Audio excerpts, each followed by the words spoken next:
Norfolk Business Show with Danny Snelling. Sponsored by MT Comms. Right, Elliot. Danny. It's great to have you here, mate. It's great to be here. So, you had to be one of the forerunners on this show, and I had you earmarked for getting in here very early on. That's very kind. Very prominent figure in various walks of life, and I've known you many years, and you've always been. I don't know how to quite describe it, but whatever you do well, and everybody seems to know about it. Well, that's very kind. I think some people might say he's a bit of a character. That's the one. Yeah. So, what do people know you best as? What are you up to nowadays that most people would know you from, or what do most people need to know about you before we go into the past, if you like? Well, I hope most people would know me as being a vocal advocate of Jarrold, and particularly Jarrold Training. I'm head of learning and development at Jarrold Training, and I've been there nearly 15 years now. But I absolutely wanted to be a man of Norfolk. So I do get involved in several things, whether it's charity auctioneering or, being a mason. Yeah, I seem to remember sticking my arm in the air. Yeah, you have. You've bought off me. A few of your auctions. Yeah.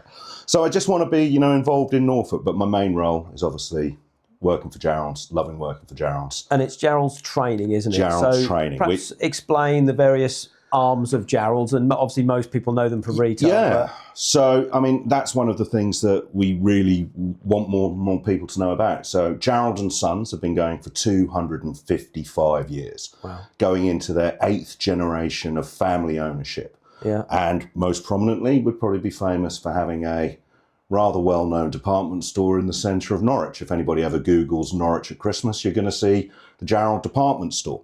But we've also got interests in property. We build office blocks, we build residential. We've got a facilities management division, so cleaning and security. We've got logistics, we've got a charitable wing, and we've got a boutique business school which delivers over 250 courses across, yes, Norfolk and Suffolk, but also nationally and across Europe. So, and they've been having that for 30 years, and it came out of an office supplies business when we used to sell Apple computers to people, and people went, well, how do you use these Apple computers when that was new technology, Danny? Yeah. And so Jarrold, being the entrepreneurial company that they are, started up a training school, and it was IT at the beginning. I guess, most people think, well, obviously most people know and love the brand, but they have had to go into other areas, haven't they? Yeah. And there's no other word for it. They wouldn't be here, I'm sure, if they hadn't, because look at retail now and how it's suffering. But I'm guessing it's supported by all these other arms too. Absolutely. And you only have to think back a few years when Jarrold Printing was, incredibly well known and had a huge amount of land down by the river. Yeah. And a huge amount of work. And technology was a pressure against absolutely, that. Yeah. So adapt, improvise, overcome, but backed by your solid base. Yeah. So take me back now to what were you doing? What school did you go? Where were you born? Let's start really early. And I was born in Norwich, and I am a Norwich man, and that's. I say finally. I think we've had 2 or 3 born in Norwich so far, but that's you're a Norfolk character regardless, aren't you? So. That's all I want to be, really. But born in Norwich, raised in Norwich, went to school in Norwich, spent most of my formative years at Eton City of Norwich School, so went there and sixth form there, and then I went to university. I was the first in my family to go to university, so lots of my family have done very well. Maybe I haven't done as well as some of them, but I went off to Aberdeen, all the way as far as I could go. Wow. And I ended up studying English and got myself a master's in Jacobean and Caroline drama.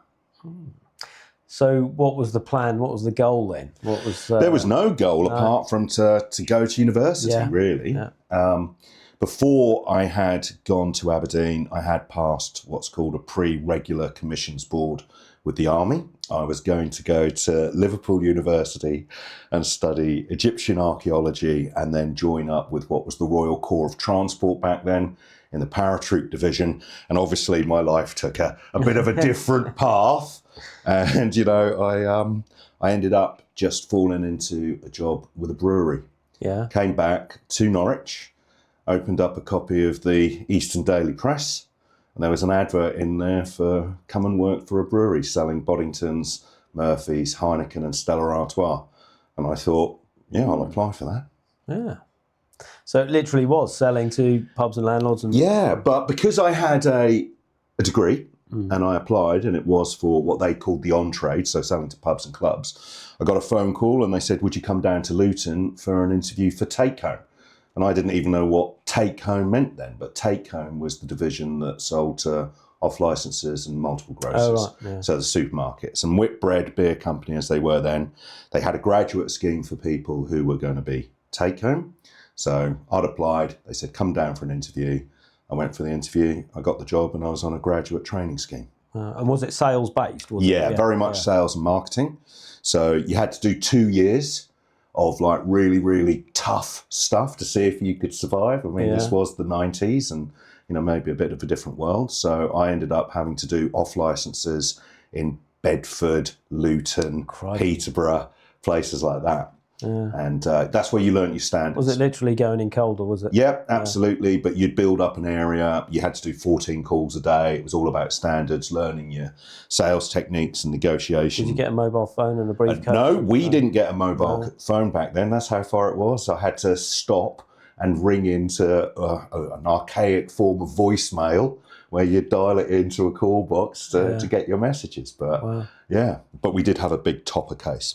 So that's where you cut your teeth. And if you were any good, you'd get promoted. And it was I didn't know, Danny, how lucky I was to get in with a company that really believed in developing people, training people, giving them opportunities. And I had a rather good time. Yeah. Did you excel at the whole, because I guess it was a bit of a corporate environment despite the thing they were selling, but... It was massively corporate. You were talking proper blue chip, FMCG, fast-moving consumer goods, very much clean-cut cabin crew standards. But as I say, they gave you these opportunities. So I went from being what they called a sales development executive to then becoming a regional sales executive, then started to work with cash and carries on a regional basis. And then I started the first of 14 moves that I did with the company, because it was like, if you want to be, a Whitbread man, if we ask you to go somewhere, you go. So I moved up to the north and looked after bigger cash and carries up north. And then quite famously, most people who get to know me realise that I'll tell them I lived in America for a couple of years and launched Boddingtons over there. So did you really? Yeah. Oh, wow. I was the person who was responsible for getting Boddingtons onto Friends. I wouldn't have even believed it was over there. But, we went on a website today, look up the Princess Pub and Grill in San Diego, because one of our colleagues from there, and you can still see signs that I put up there. I got 2 years out in the States, which was absolutely amazing, but that's where I really did put on my big burly type. I got up to 25 stone. Yeah. 25 stone, Danny, and had a 56-inch waist. Jesus. Yeah, but then I came back from there. Did you have a partner then, or? I did. I actually got married out in America. So I left what was my girlfriend and is now my ex-wife. I got the call to say that I'd got the job, and she couldn't really believe it because I'd taken her to come and live in Nottingham with us. And then I went, right, I'm off. And originally it was going to be 6 months, but it turned into 2 years. The company were fantastic. After they extended my stay there, they flew her out. She quit her job. She lived over in America with us. They flew her family over. Oh, wow. It was a really supportive time, but it was sales, marketing, negotiation with distributors. It was, a wild west of taking a brand out there that they might not have really understood. And relentless, I guess. It was full on, but Americans don't have that many holidays, and we were going out there at the age of 27, 28 with 5 weeks holiday, and people are going, man, you're always off. So the second year I just went back to base and said, look, I do not need any holiday. I mean, I'm enjoying this stuff. So, let us be aligned to them. But yeah, that gave me the opportunity to come back, be a regional sales manager, which is what I'd always wanted to be. Sometimes people smile and go, you're out in America doing sales and marketing with a great brand. But I really wanted to be regional sales manager. They had a great cachet within the organisation. And then again, it was all about developing people. It was about helping them grow. And then I went to national sales manager, and then I looked after big, huge accounts. But that's what they did. they moved you. It was always a development role. Yeah. You learn, you develop. And when you say you move 14 on. moves, was that 14 Yeah, literal moves? I or- moved 5 times in America. Crikey. You know, it was just go where you need to go. Yeah, live down in the Essex, Suffolk border. You know, just move house, move, go, and they looked after you. So, Yeah. but sent me off to Ashridge Business School, where for 3 years I studied and got a postgrad in management studies. Is it, It's down in Hertfordshire. It was Yeah. one of the top 10 oh, wow. business schools in the world back then. So I was really fortunate, and it all came from opening up the Eastern Daily Press. Yeah. And enjoying a beer or two. Oh yeah, I have done. Yeah. So I guess, you know, what year are we up to now? How old were you? Sort of. So I finished working with the breweries in like 2007, and it was an interesting time back then. I mean, didn't really recognise what was going on economically. Did you have roots anywhere then? Not really. I'd moved around a lot, but we wanted to come back and have our first son born in Norfolk. So I had moved back in 2003 to Norfolk because of that, you know, want our first child born in Norfolk type thing. And that's what we did. But then I got headhunted and I went to work for a company called May Gurney. Oh, yeah. Which again, I was travelling a lot, I was away from home a lot, I was back in the States again, launching Old Speckled Hen, and I wasn't seeing my children, and I took advantage of listening to a headhunter. And that didn't work out too well, because I'll often say to people, have you heard of May Gurney? Have you heard of them recently? I don't really remember any bad press from them. No, it wasn't bad press, but they got bought out by Kia. They made a load of people redundant. They'd gone massively into the public sector and highways, which is where I've been put in. So I was made redundant. And I'd always enjoyed training people. And I thought, well, this is an opportunity. So I applied to become a lecturer, go on a course at the UEA. So I got what's called a DITLS. It was called a DITLS back then, a diploma in the lifelong learning sector. So I retrained and I wanted to do that. And then one day someone called Mark Thayer rang me up. Oh, yeah. another legend He is, of indeed. Norfolk. Yeah. And he said, do you want a job with a training company? And I went, no, I don't want to work for a training company. He said, it's Jarrolds training. And I went, absolutely, I'd love to go Yeah. just because of that name. And when was this? That was 2011. So, Wow, yeah. So, 2010, 2011. So, yeah. And it's gone very quickly. That must have been around the time we met. I started in 2009, but 2010 was my sort of get out there and about. So, Yeah. So, you know, what did it look like then? Because I imagine it's changed a lot since then. Was it in its infancy then, or was it existing? It was smaller. They'd very much just come out of being an IT software training company. They'd purchased another competitor, which was called Software International. One of the people that we got in that acquisition is still with us, who's an excellent trainer called Charlie.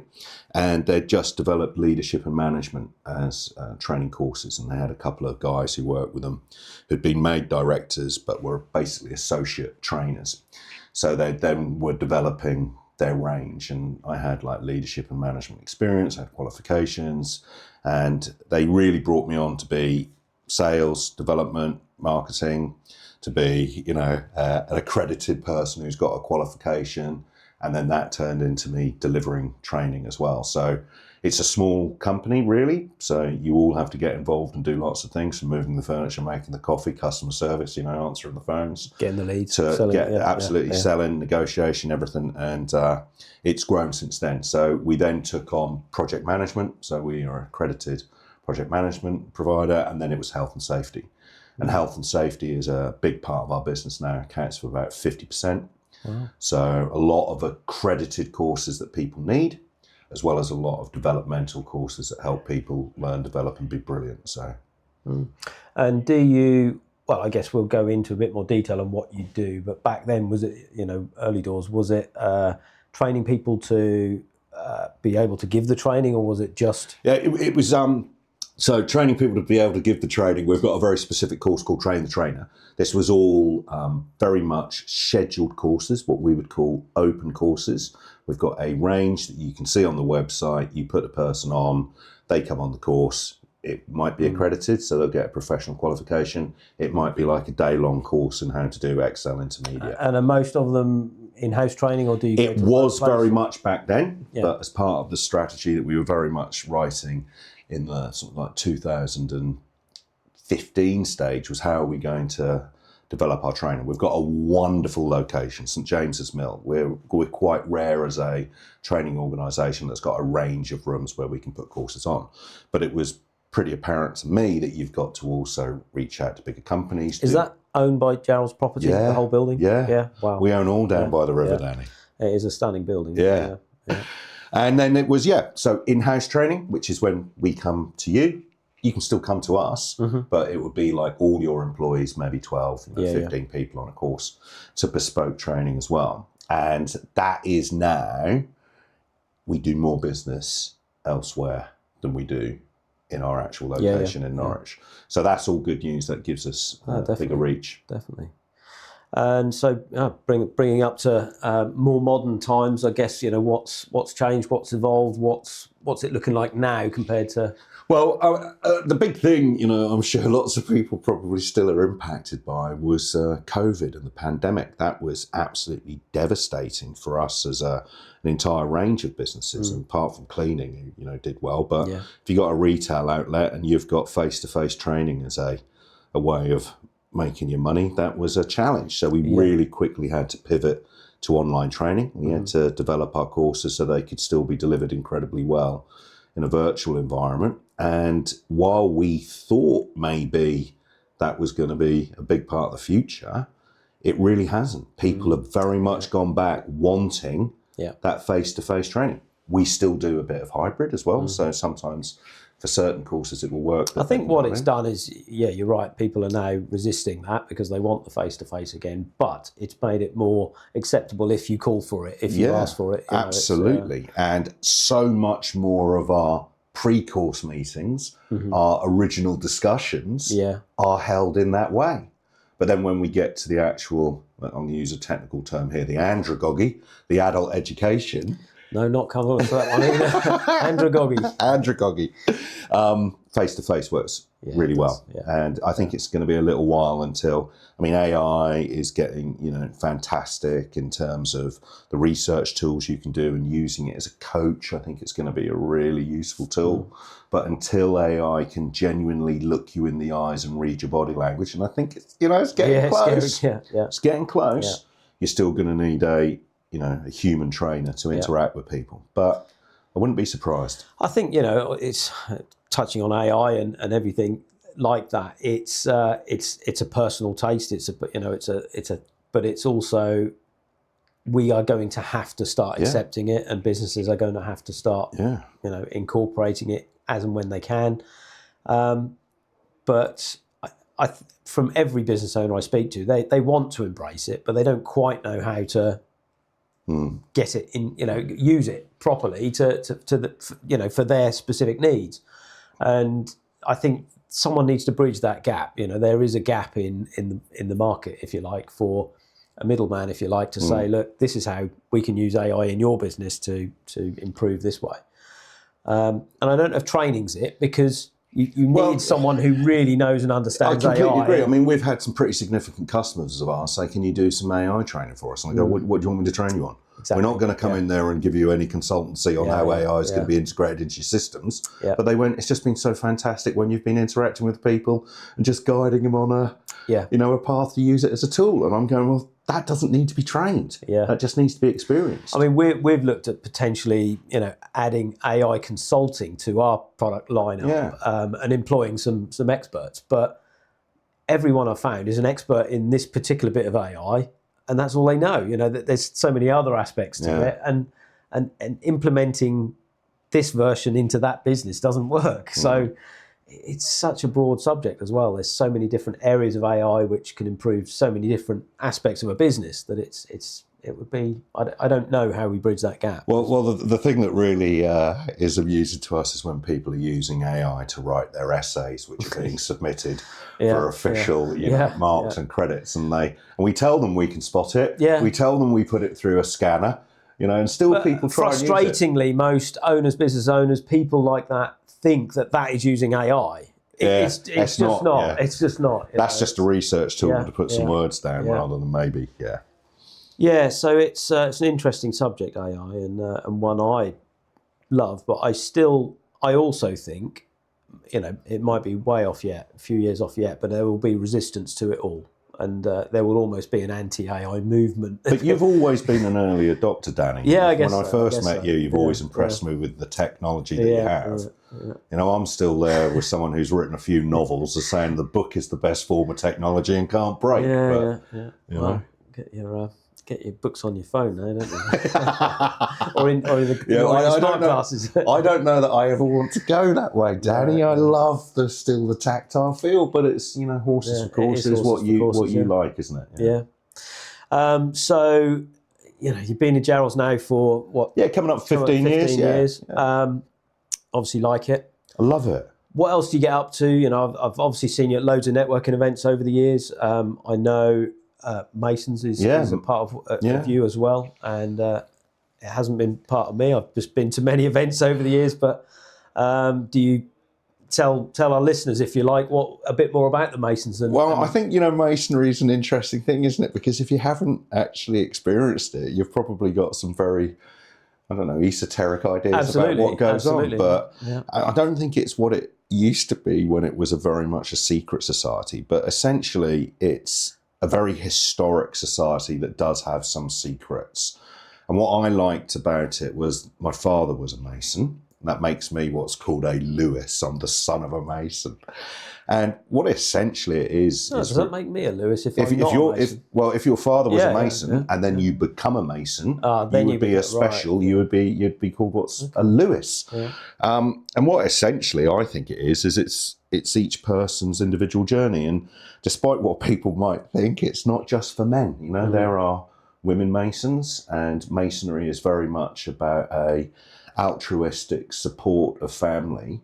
And they're only men because we call each other brothers. So, in terms of that regard, it's also one of the most diverse groups of people you could probably ever meet. And our lodge itself, Social Lodge, number 93, which makes it one of the oldest in the country and is in Norwich, has a huge range of different people from different backgrounds, different cultures and different ages within it. And then what it actually really turns into is, at the heart of Masonry is raising money for charity and supporting people who are, loved ones.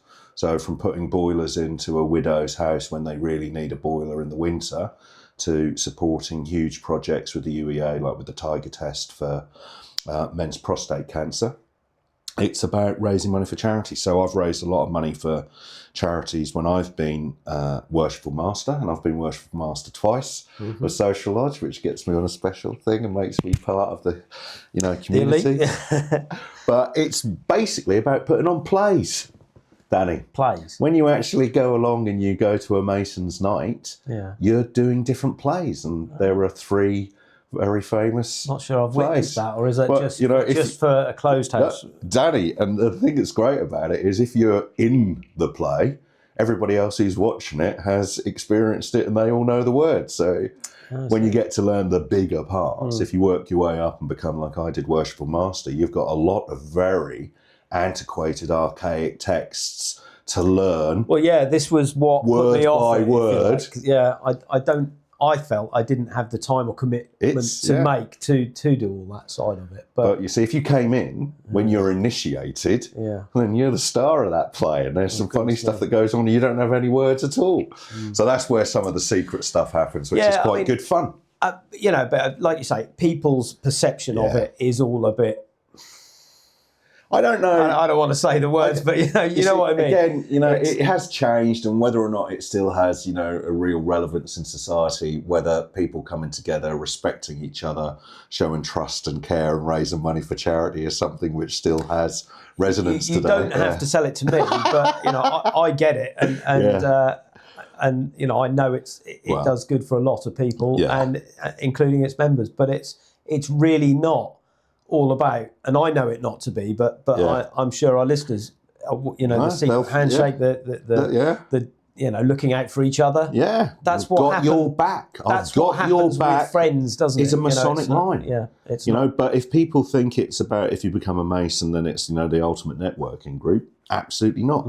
And there are certain rules about Masonry which is interesting. You are not allowed to talk about religion. You are not allowed to talk about politics. So when I'm sitting around a table with somebody who's a Sikh and somebody who's a Hindu, somebody who doesn't have any strong beliefs at all, and we're all just sitting around the table talking to each other as humans who might be at different stages of our life journey, that's quite rewarding. And who's from Italy who, is, a Mason, and he's interested in like the real history of Masonry. And you've got somebody else who's really interested in developing confidence, or you've got somebody who really enjoys being loud in front of a wide range of people in a theatrical setting, as I did, and likes the language. And other people who are, Just timid and quiet, and sit in the background just want and to watch. sit at the back and then have a lovely meal at the end of every night. So, and we raise a lot of money for charity. Yeah. I mean, do you feel as if you've ever benefited from it, other than, I've never. Again, I'm coming back to what most people's perception is of it. I've definitely never benefited from it financially. No. But I have definitely benefited from it by being able to do some pretty cool things. Like I was the first ever master of a lodge in like Norfolk to go and present the first degree down in London, and we went to Masonic halls there, and people travel down to see the way that people in Norfolk do it. It's given me the opportunities to run charity events, and that's something that's really important to me. I love being an auctioneer and just being part of Norfolk. There's actually a profession, isn't there, of just being like Toastmaster. People do that. So, but I've really loved it. I mean, don't get me wrong, there are times when it, can get a little bit political behind the scenes, but overall, I've got a lot of friends from that. And on the way here, I was walking along and I saw a Mason, and he crossed the road and shook my hands. And as you came down to pick me up from outside, walking up the road was the most senior Mason in all of Norfolk. Just gave me a little look. Just come back from a bit of training in Slough.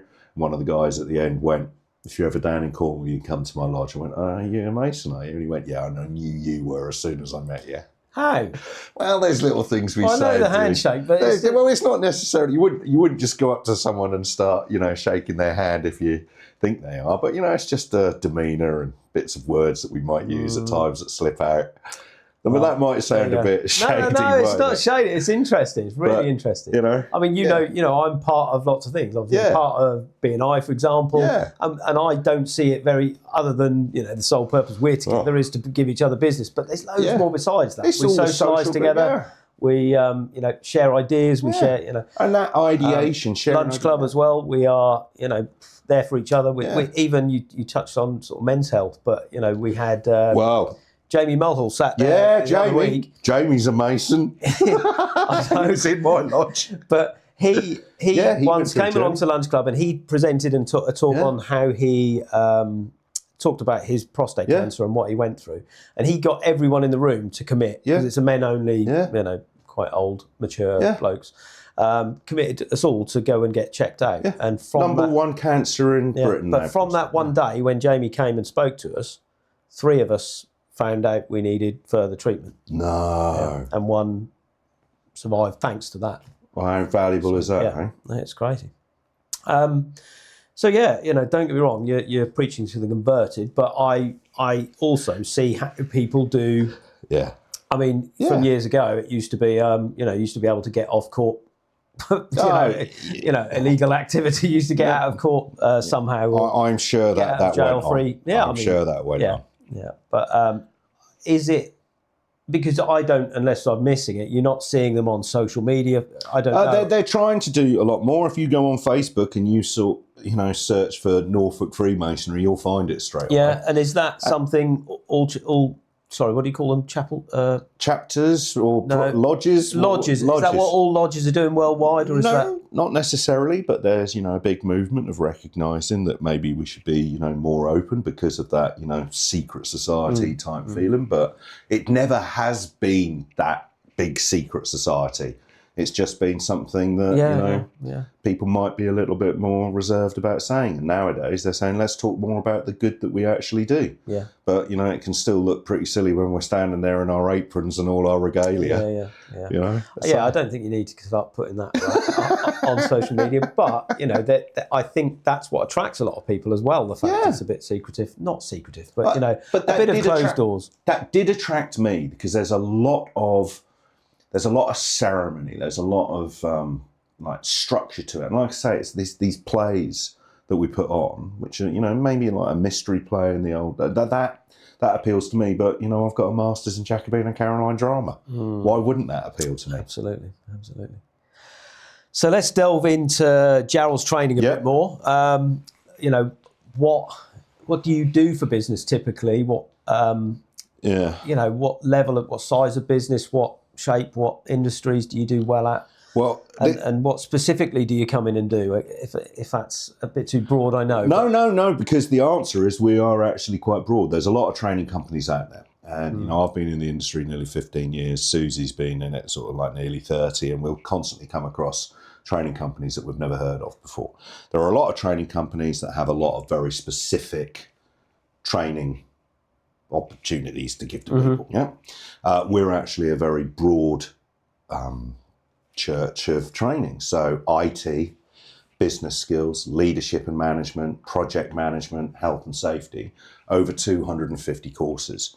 Because we offer over 250 courses and we're reasonably large in the region, we're in every sector. So public sector, charitable sector, private. We probably do really, really well. If you were to say what's our typical customer, we're very, very good with junior to more medium level managers who are working, say, in a manufacturing type industry. We're really, really good at that, I'd say. But I've also psychologically profiled the Chief Constable of Norfolk and Suffolk, and we work with people who are right at the start of their careers and they might need some presentation skills. So we're pretty much everywhere. How we get business is always, a fascinating thing to me because, again, it comes from all sorts of different areas. Lots of repeat purchase. Pretty sure our website and our CEO is pretty good. So, we get found a lot. We're very responsive when people get in contact with us, so we're not going to miss the leads that come in. We have got business development people and sales execs, and our trainers themselves are some of the best salespeople we've got because we provide a very, very good, high quality, experiential training. And I'm pretty ruthless in the people that I'll allow come in and train for us. And if you're not good, then you're not going to be training for us in the future. I actually, you've just reminded me, I don't know if you saw the episode, but I had Steve Swindon in here last week or the week before, and he asked for a warm introduction to you. So it's slipped my mind. I think you've spoken to him anyway. I think I met Steve at the business event. Yeah, absolutely. He wants to. He did ask me to at least set up a coffee with you. So perhaps you can make that happen. But and is there a size of company that can... Again, so you might have seen on LinkedIn that I'm doing quite a lot of work with Octopus Energy. Oh, we can mention it now. I'm surprised I haven't brought it up already, but I've just come I know you're back. Quite proud of that one. I'm really proud of it because, they're a really exciting company that have gone from startup to now the biggest energy supplier in the UK.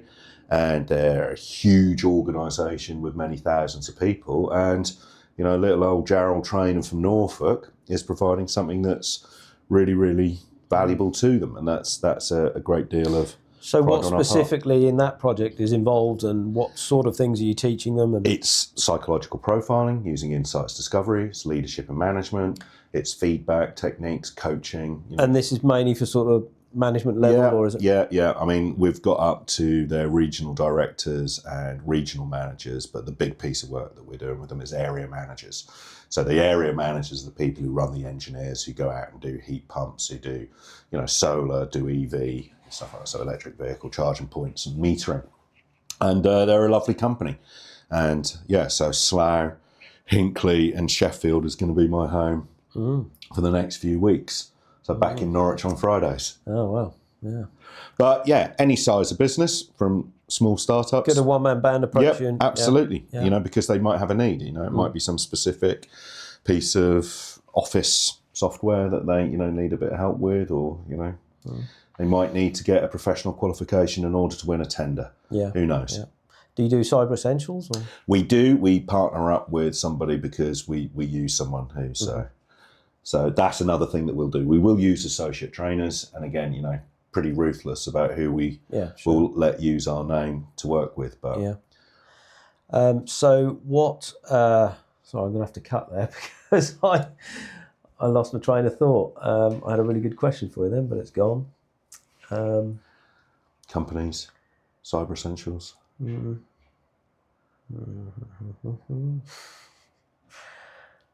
it's gone. Can you think of anything? Turnover, really money, cost. Well, you know, how big are we? Are we growing? What's the market like? Okay, so what sort of what's it going to cost me? I guess the price per person. I mean, I'm not talking specifics, but so on an open course, if you come on a scheduled course, we publish all our prices. We've got complete transparency. So whether it's like, you know, £250, £75, or £1,695 to do a, you know, 6-week leadership course, wide range of things. There's a lot of accredited courses where pricing's a bit more sensitive because, you know, if people are looking for an IOSH managing safely course or a NEBOSH course, they can Google that and see what people are offering. But we put all our transparent pricing absolutely up. There might be competitors who decide they're not going to tell you how much they're going to charge to mark your papers or give you your certificate. If you're doing a bespoke course with us, then we'll have, you know, maybe some development days that need to be put in place and negotiated.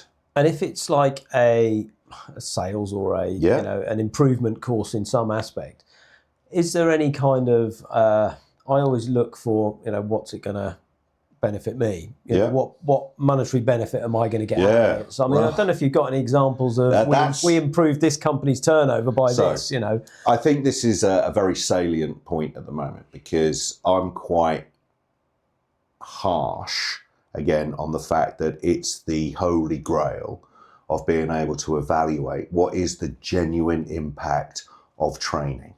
How does anybody, and there's a Kirkpatrick evaluation method which says you have to get down to what's the return on investment, what's it actually delivered. But, you know, I can't think that anybody can truly measure and be able to figure out what was the true return from the impact of that training. Now, if you're doing something like, let's take you through a business case problem, and you've put one person on the course and it's 6 weeks and they're going to solve one problem, you could probably do the financials there. What was the cost? What was the impact? What was the scope of it? And what have you actually returned as part of like a, you know, an Institute of Leadership and Management problem solving, decision making project solution? You could probably do that kind of thing. But when so much of what we're doing is changing people's motivations, whether or not they want to be retained to that company, you haven't got the cost of people leaving because they don't feel invested in. You've got people suddenly really feeling happy to go to work and they're not taking sick days. These are all things that should be measured in the mix. Yeah. But sometimes people want to go, this course cost £10,000 and we generated 50,000 in return. Well, I think if you really interrogated those numbers, I'd want to see. But equally, if you're going into a fairly largish firm and you've done you know, you were tasked with doing anything, you know, you had free reign, where you put training where you think it's necessary. So do you know what, Danny? Go on. Doesn't come up. Doesn't it, really? And we're doing really, really, really well, winning loads of business, and you'd think people would be asking that. They're much more interested in logistics, your capability. Are you going to be engaging? Have you got the background that, you know, you're going to, you know, be relevant? Probably a mutual friend of ours was telling me, and I'm sure it was you who used, I thought, had you into his company, and I'm not going to name names because I'm now not confident that it's the same person, but I'm sure he said that he had you lot into his company and it transformed it by X amount. Yeah, and you can do that. We do that. But, you know, for the benefits of this show here and now, Danny, I'm going to say they were probably some top line numbers. Yeah. There are a huge amount of other benefits as well, which are difficult to quantify. Yeah. I think a lot of it, what he said was staff retention and how it just improved the couple of absenteeism as well, because people wanted to come into work. There were lots of benefits. There are so many things. Put a figure on. Yeah, there's so much that comes from putting people together. Like this work with Octopus, they don't have the opportunity often to genuinely get together and just have free reign breakout session discussions. Yeah. And by facilitating them as part of a training process, they were all going, that was so valuable. Yeah. And then you see two guys get together and go, right, we've now identified all the problems that are here. Let's go after that first one and solve it. Yeah. And the company's given them the opportunity and the mandate in order to prove that you're leaders. Yeah. Who are the ones they're really going to absolutely. do well with? So you've identified the problems, you're going to go and solve it. Yeah. Brilliant. Yeah. Let's do some more of that. Or you just identify where you need the training and then tell me, and I won't bother. I'll do it myself. Yeah. So what would be, and I hope you've done your homework here, because in the invite to this show was who would be a really good contact for you to make. Who would be a really good maybe contact if one for of our us to listeners is listening, who would you really love as a client? It doesn't have to be local. It can be another Octopus. Whenever you say that you work for a Norfolk-based training company, the company that we would love to get, much closer to is Aviva. Really? And you get to understand little bits of what they do and the training budget that they have. But I think what sometimes happens is people don't necessarily think that you're going to get some world-class training from a company in Norfolk. And they start looking down at London and thinking that that's going to do it, or you're going to have to go to a university. And we've had consultants who've looked at us, who have worked with, prestigious institutions, and they go, you're way better than you think you are. That's what the board really wanted us to do. So the challenge would be, how do we get, more contact with people at Aviva so that we can show them what we can do? And then maybe not then sending people down to big training events in London and all the hotel costs and travel that come with it as well.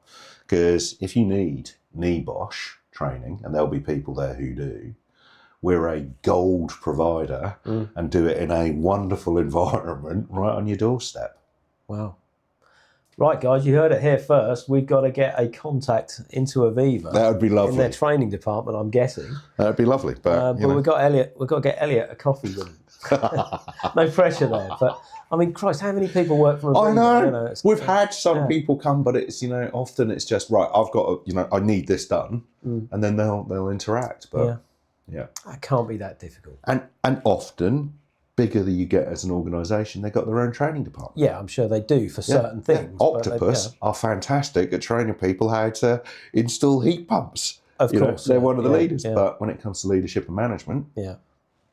Jarrolds itself, I know you're big about helping other businesses, and tell us a bit about the growth fund. The growth fund, so the growth fund was something that Jarrolds and Sons offered up to help people in the local region. So it was £100,000 that could be invested for anything really that you had to do a pitch and come along. So I got involved in a couple of them, but the one that I really, really liked, because of I like gaming, board gaming. I'm big into board games. I knew that, but I can't think. Big into board games. Years ago. Part of the Norwich Games Convention. Norwich is now the #1 city in the UK in terms of geek friendliness, which people might not know about.